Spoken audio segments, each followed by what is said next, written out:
Enfin! Bon, je suis désolé, c'est vrai, la vidéo elle aurait dû sortir avant.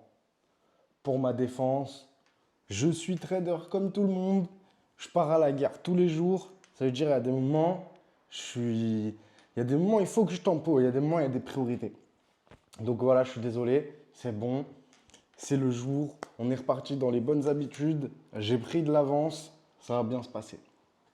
Bon, vidéo qui a été quand même demandée et qui, je pense, est assez importante. On va un petit peu divaguer. Aujourd'hui, on va parler de l'order flow. Et en fait, au-delà de l'order flow, on va parler de quand est-ce que c'est le bon moment pour trader et justement comment définir un setup qui est de qualité et un setup qui n'est pas de qualité. En vérité, aujourd'hui, j'ai pas envie de me pencher spécialement sur la fonction condition de marché, mais plutôt vraiment sur le comportement du prix. On va vraiment parler des séquences parce que ça devient important pour se professionnaliser. Dans une autre partie, on parlera des conditions. Donc en fait, quand on parle des conditions, c'est quoi? C'est l'heure à laquelle tu vas trader, l'actif dans quelle session, sur quelle semaine, est-ce qu'il y a des fériés ou pas dans la semaine, est-ce qu'on a des annonces économiques majeures ou pas? Si oui, lesquelles et quels jours? Parce que du coup, ça va driver.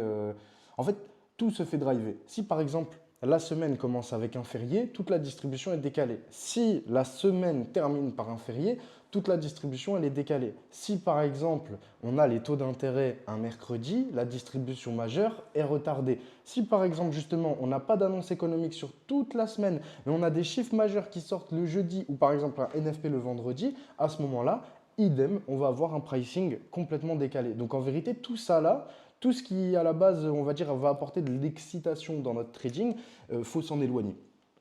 Nous, notre but en vérité, c'est quoi? C'est d'échanger des distributions dans des gammes propres, puisqu'on veut qu'elles soient lisibles et qu'elles aient de grandes probabilités.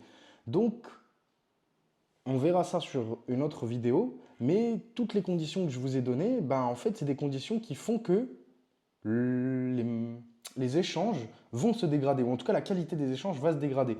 Donc par exemple, à titre personnel, ça ne veut pas dire que je ne trade pas, je suis un day trader, je viens sur le marché tous les jours.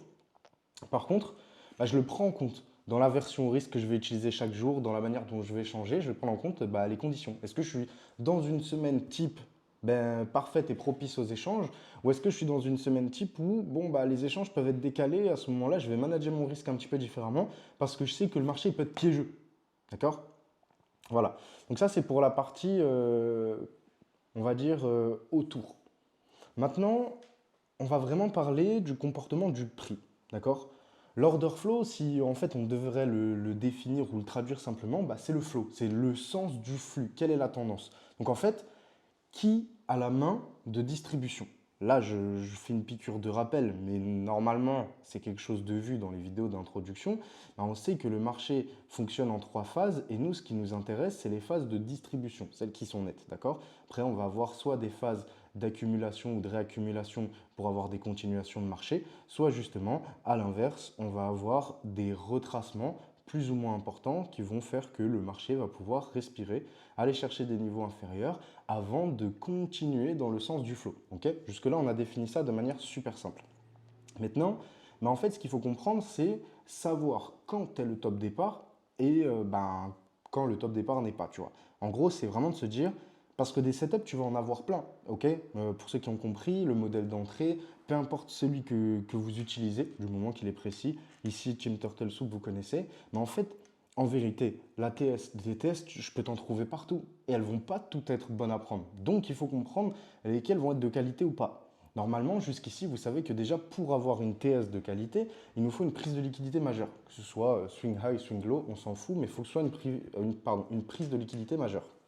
Maintenant, je veux vous montrer l'exemple qu'on a eu sur le gold. Et ici, pour une fois, on va aller voir sur le gold en futur, puisque en fait, en CFD, le prix n'était pas tout à fait pareil. Au niveau des prises de liquidité, par contre, au niveau, on va dire, du prix en action, c'était clean et c'est pour ça qu'on va s'en servir comme exemple. D'accord? En fait, ici, ce que je vais vous faire comprendre, c'est que pour ceux qui se rappellent de cette ouverture de marché, que tout le monde attendait pour avoir un gold qui allait prendre la TH, depuis ce moment-là, on a eu une phase de retracement. D'accord? Littéralement depuis le 16 juin. J'aime bien parce que là, je suis en train de vous expliquer un concept qu'on utilise en cas pratique directement. Maintenant, si je me mets en barre replay et que on va à ce moment-là, en fait ici, qu'est-ce qu'on voyait, qu'est-ce qu'on pouvait comprendre, etc. Bah, on se la met dans la version la plus simple. C'est quoi? C'est on a une dernière jambe de prix, d'accord? On s'attend à avoir un retracement dans une zone d'intérêt précédente pour aller ensuite chercher des plus hauts, sachant que dans les unités de temps en question, soit 4 heures, daily, peut-être pas week, mais dans les grosses unités de temps, on a quand même eu une clôture majeure au-dessus de ce haut, ce qui fait que dans cet élan de jambe de prix, qui n'est pas propre, car il n'a pas de flow, on verra ça juste après, eh bien, on prend un plus haut en interne qu'on vient valider. Donc à ce moment-là, on peut s'attendre à ce que le prix retrace et revienne. Ok, on va le faire. Maintenant, nous derrière, ce qu'on veut, bah, on le sait, on a différentes zones d'intérêt, mais on ne veut pas agir dans toutes. D'accord? On attend une réaction du prix. Maintenant, je vais vous donner un conseil simple. Rappelez-vous-en à chaque fois que vous allez chercher un échange, le composite man. Lorsqu'il engage vraiment la distribution, il ne veut pas que tout le monde rentre sur son niveau. D'accord? C'est pour ça que les extrêmes de marché vraiment sont aussi difficiles à déterminer, à poser ou à attraper en tant que trader, puisque en fait, c'est vraiment un point sensible de marché où le composite man, ça va très vite, beaucoup plus vite que nous qui sommes de simples acteurs en CFD. Et du coup, ils vont vouloir garder la main et vraiment capitaliser sur la contrepartie. On ne va pas revenir là-dessus. Pareil, vous regardez les anciennes vidéos. Mais ici, la traduction, c'est simple. C'est de se dire que quand il y a un top départ de mouvement, le moment où le top départ, en fait, tu vas vraiment l'avoir, c'est le moment où le prix va donner du flow et que tu vas avoir un niveau où on a montré que ce niveau-là, pas forcément été protégé, mais en anglais, on va appeler ça du displacement ou justement de l'order flow. C'est en fait, par exemple, genre avoir un candle qui va vraiment exploser, d'accord? Qui va vraiment montrer la main en mode là, d'un coup, il y a une direction. Tu vois, on te pose une jambe de prix dans le truc. Vous allez comprendre. Donc là, par exemple, on voit que le marché a bien retracé. On arrive sur les 50% de la jambe précédente. On accumule. Ici, c'est une bonne nouvelle. Mais maintenant, nous, pour rentrer en position, ce qu'il nous faut, c'est une capitulation et donc de l'order flow. Donc, par exemple, ici, ce que je veux, c'est voir que le prix va exploser comme dans tous les moments où on a vraiment eu un momentum très acheteur. Ici, ce n'est pas le cas. C'est-à-dire qu'en fait, le prix accumule en masse, mais il n'y a aucun moment où le flow part. Genre, on cherche que des niveaux plus bas, low résistance en interne, d'accord? Mais du coup, derrière, il n'y a aucun pricing. Le marché, il ne réagit pas. On ne cherche pas à aller taper des niveaux supérieurs. Donc en fait, qui dit aucune réaction du prix, dit on n'a pas la contrepartie nécessaire. D'accord? Maintenant, on regarde ce qui se passe, d'accord? On voit que vraiment, les rares fois où on a eu un plus haut, en fait, c'était celui-là, ça avait marqué le dernier haut d'une relativement grande distribution.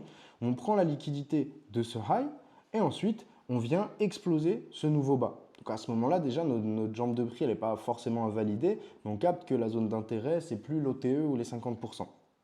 Plus, en fait, sur cette jambe de prix, à ce moment-là, tu vois, c'est écrit, on a du flow vendeur. Tu vois, ici, on n'a aucune réaction, aucun pricing. Ici, on a un flow vendeur. Maintenant, on va continuer, on va regarder ce qui se passe. Et en vérité, on va même tout simplement aller directement. Donc, on voit, on a une continuation baissière à ce moment-là. Puis, on revient sur la prise d'un niveau de liquidité majeur. Et c'est là où, comprenez ça, ici, on a eu une jambe. D'accord? On a eu une accumulation, on a une jambe qui a donné du flow. Celle-ci, d'accord? Hop. On a donné une deuxième. Donc en termes on va dire de géométrie de marché, première jambe a donné la deuxième. Et en plus, il y avait du flow, d'accord? Suivi d'une accumulation. Donc là, clairement, on n'est pas sur un schéma de PO3 basique. C'est pas forcément facile à échanger ou à comprendre. Il faut quand même se péter la tête. Mais derrière, une fois que le flow est montré, on a la deuxième jambe. Et à chaque fois, dès que le marché en fait engage une direction, c'est pour aller chercher un certain niveau de liquidité. Donc maintenant, si en plus tu vois cette vidéo, on va l'échanger sur la semaine à venir. Donc on va pouvoir voir ce qui se passe. C'est-à-dire que ici, en fait, sur le début de semaine, on est venu prendre un niveau de liquidité majeur ici, puis on a littéralement eu un pricing. D'accord? Donc à ce moment-là, ce qu'il faut comprendre, c'est qu'en fait, oui, on avait un modèle d'entrée ici, c'était très pertinent. Je suis rentré dessus, mais c'était pas forcément le plus évident, puisqu'à ce moment-là, avec tout ce qu'on venait de traverser, en fait, on pouvait aussi aller chercher plus bas. Mais on a eu de l'order flow. Déjà, on a eu de l'order flow en plus basse unité de temps, d'accord? C'est-à-dire qu'ici, on comprend bien que sur une bougie 1 heure, le marché a capitulé puis réintégré. Et dans la foulée, on est venu changer la structure en interne, donc dans toutes les unités de temps LTF. On a eu un second retest dans la zone, dans le bloc, modèle d'entrée. Puis ensuite, on a eu une distribution majeure. Bref, il y avait pas mal de choses combinées. Et pour ceux qui suivent, pareil, vous savez qu'on avait l'arrêt des vendeurs juste ici, qui était un niveau mécanique. Donc bref, cette jambe d'échange était intéressante, puis garder le trade l'était d'autant plus. Maintenant, pour revenir au plus concret, en fait ici, bah, c'est la même chose. C'est-à-dire que pour la première fois, depuis qu'on a retracé le 13 juin, depuis qu'on a retracé le 13 juin, c'est la première fois qu'on a de l'order flow sur une jambe de prix HTF sur le gold. D'accord? Donc ici, on ne peut pas forcément tout de suite se dire que le gold va partir dans un nouvel ATH. Par contre, on a un flow acheteur. D'accord? Il est présent. Puis, on voit qu'avec tous les niveaux de liquidité qui ont été nettoyés, bah, hop, hop, on a tous ces bas-là. Je vais entourer tout le monde. Voilà. Donc, toute la liquidité qui a été mal accumulée sur ce bloc, d'accord? Puisque ici, ça là, c'était déjà une accumulation. Ok? On rentre dans un sujet un peu plus complexe. Pour ça, je vous ai dit aujourd'hui, on va prendre le temps de parler, mais on n'a pas le choix. Pourquoi c'était une accumulation? Parce qu'en fait, si cette capitulation, c'était un bas qui donnait lieu à une distribution, en fait, ce qu'il faut comprendre, c'est que le gold, il serait monté comme il monte depuis le début de l'année. D'accord? Soit comme ça. D'accord? Sauf que là, ce n'était pas le cas. On est monté en dents de scie. Donc, littéralement, on a réaccumulé, d'accord, dans des plus grosses unités de temps. Donc là, on commence à mélanger la fractalité. Vous comprenez pourquoi à chaque vidéo, je vous dis patienter les concepts. Et ici, on est venu solder ce niveau de liquidité majeur et visiblement, ici, on réagit. Donc, ce n'est pas une certitude. Il va falloir faire attention. Mais par exemple, en grosse unité de temps, ici, il est possible qu'avec du flow, on puisse avoir un rallye haussier pour enfin aller taper la TH. Maintenant, ici, j'en ai pas la garantie. D'accord? Et en vérité, le marché, il peut chercher à retest un niveau haut pour ensuite s'effondrer. Pour la plupart, vous savez que sur le long terme, à l'année, je suis relativement baissier, en tout cas en fin de cycle sur l'or. Pourquoi? Pour moi, on a vraiment besoin d'un retracement plus important. Mais là où il y a la mécanique et là où il y a l'order flow, c'est que d'après ce que je viens de vous dire, on sait que maintenant, on a une suite qui est logique, où on va pouvoir échanger une gamme, une nouvelle gamme haussière. D'accord? Cette gamme haussière, elle peut être comme ça, comme ça, comme ça. En tout cas, il y a une deuxième gamme haussière qui arrive. Maintenant, derrière, c'est la même.